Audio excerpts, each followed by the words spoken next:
ตานซีบุตยาซีบราอายุ9 ปีผู้ชนะเลิศอันดับที่1จากโครงการ Kids of the Year ซึ่งได้รับตำแหน่งชนะเลิศอันดับที่1 Little Miss World Kids of the Year ประจำปี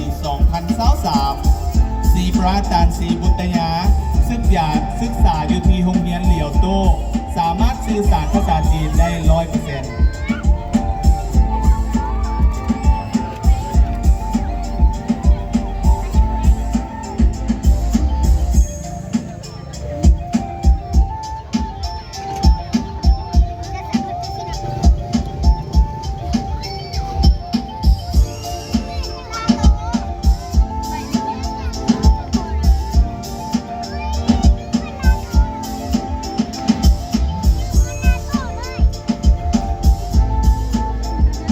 ขอเสียงตบมือดังๆต้อนรับเกษร สมวิจิตร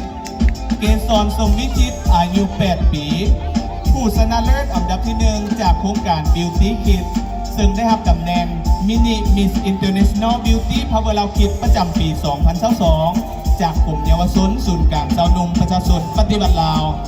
และได้ถูกแต่งตั้งเป็นตัวแทนของเยาวชนเข้าประกวดในเวทีสากลสามารถญาติได้อันดับที่1ของโลกมาครองจากผู้เข้าประกวด 51 ประเทศทั่วโลกเกษร สมวิจิตรสามารถญาติได้อันดับที่1 Mini Miss Kids of the Year ประจำปี 2023เกษร สมวิจิตร She is 8 years old She studied with international school and she win the crown from another country and she can be the winner from 55 countries in the world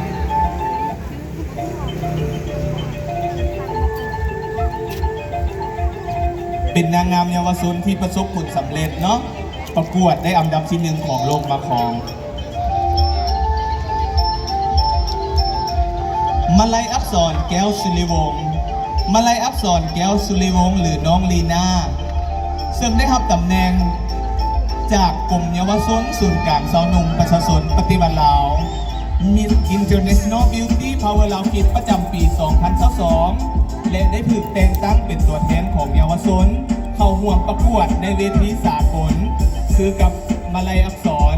สามารถญาติได้ที่1ของโลกมาครองได้จากผู้เข้าประกวด 51 ประเทศในทั่วโลก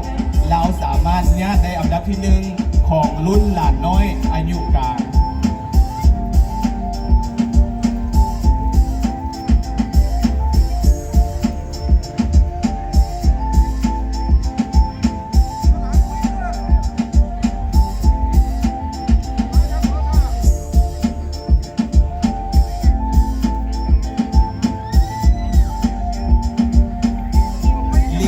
มณิยมจันทวงศ์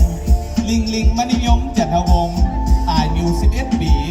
ผู้ชนะเลิศอันดับที่1จากโครงการของบริษัท Miss Beauty Power ลาวจำกัด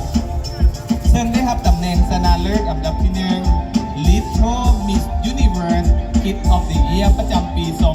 2022จากบริษัท Miss Beauty Power ลาวจำกัดและยังได้รับอีก1ตำแหน่งอันดับ1 Little Miss Universe Beauty Tracy ลาวคิด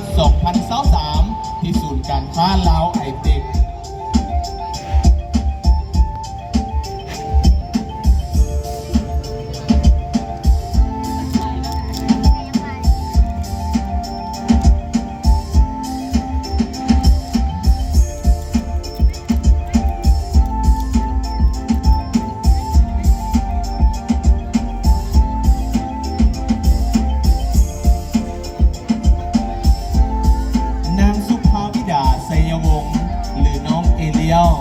อายุ 10 ปี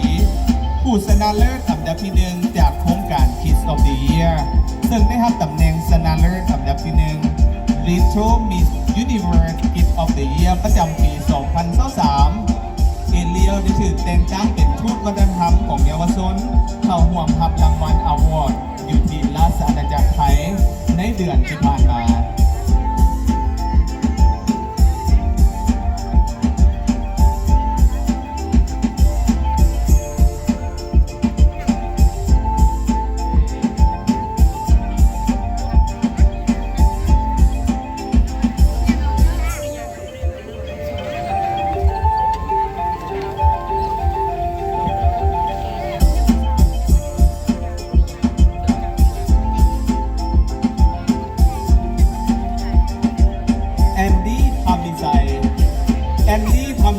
อายุ 11 ปี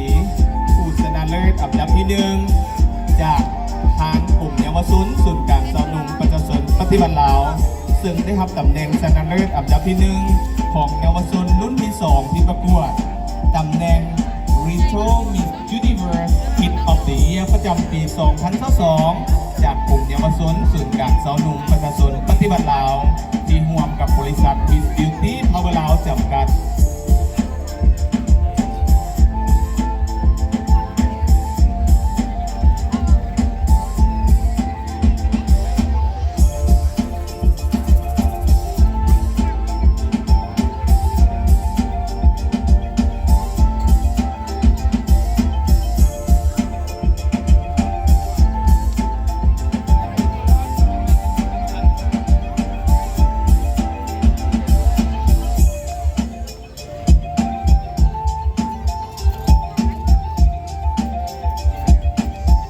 เมลิสาสีบุญเฮือง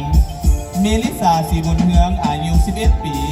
ผู้ชนะเลิศอันดับที่ 1 จากโครงการ Miss Beauty Kids ซึ่งได้รับตำแหน่งชนะเลิศอันดับที่ 1 Miss International Beauty Power ลาว Kids ประจำปี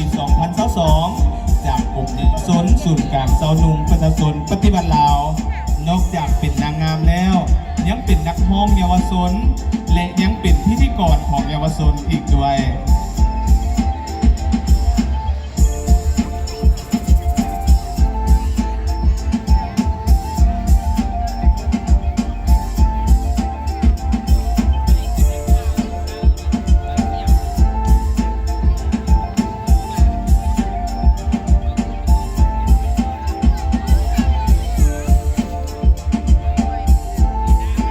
เนตรพัฒน์ยุทธบุตร เนตรพัฒน์ยุทธบุตรอายุ 9 ปี ผู้ชนะเลิศอันดับที่ 1 จากโครงการ Beauty Star Kids ซึ่งได้รับตำแหน่งชนะเลิศอันดับที่ 1 Retro Miss Universe Beauty Star Kids ประจำปี 2023 จากทางบริษัท Miss Beauty Power ลาวจำกัด